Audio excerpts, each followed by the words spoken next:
Hi, it's Nate with Farmers Insurance, and I'm here with my friend Kendra with Weston, Maine. Kendra, go ahead and introduce yourself a little bit. Hi, yeah, hey Nate, thanks for having me on. So Kendra Lanterman, I work with Weston Maine Homes, which is a boutique brokerage here in Denver. We're only about 3 years old, maybe close to 4 years old now, but we have an office in Rhino in downtown Denver, Louisville, and then Wheat Ridge, and we also have an office in Colorado Springs. So I've been doing real estate for 19 years and absolutely love my job and matching people with their homes, which has become so important right now, right? Home is where it's Yes. all at. Yes. School, work, everything is home. So we're definitely seeing an increase in the market given that. And it's more important now than ever.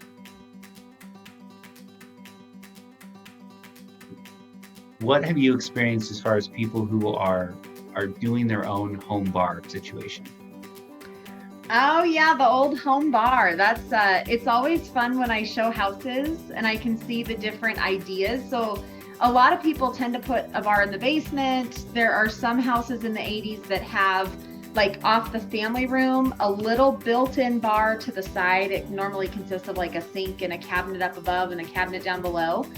But recently I was showing a house in Thornton and I thought it was so ingenious. They took a 3-car garage and the third bay had like some industrial indoor outdoor, almost like a rubber matted flooring. And they had built cabinetry and a big island. I think they had 4 TVs hanging in all different directions, like you would at a sports bar, bar stools, all kinds of lit signs and really cool things. And you could tell they really made good use of that space that for them, they didn't really need. So it was a really cool, different approach to a home bar, as long as it's not 20 degrees like it is today. Right. But alcohol doesn't freeze and you could do a heater. So there you go. Let's see. That's such an interesting question. Of course, I'm a wife. I have 3 kids. I live in Arvada. I'm native to this area. So I actually live in the same city that I was raised in and graduated high school from. And I don't picture myself ever moving out of Arvada. So it's definitely my roots. But if I had to go a little bit deeper, something fun to know about me is I love to go out to like the local coffee shops and restaurants and just support those local businesses and find the really cool spots that are maybe something really interesting on the menu, or, you know, a fun drink, a speakeasy. Like, I'm all about those local restaurants and stuff. And so I like to focus my business around those too and highlight some local places. Like, if I have a meeting at a coffee shop, sometimes on my Instagram, I'll post about my meeting and say, like, next time you're here, you should, at the House of J's in Arvada, you should really get this cherry blossom tea latte. It's so yummy. So just, I think it's like culinarily beautiful, and I love our little community and all these mom and pop shops and what they're able to bring. I just think it's one of the best parts of my job. I do want to share a really fascinating market statistic from this year.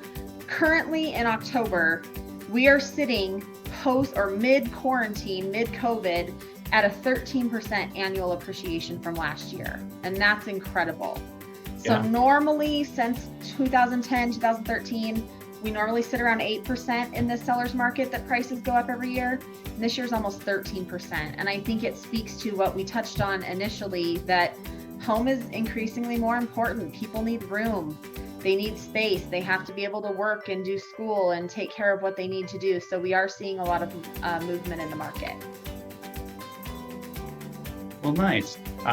So yeah, I think that's about it. I wanted to thank you again for your time, and we'll make sure your information gets put on this video. Thank you again, Kendra.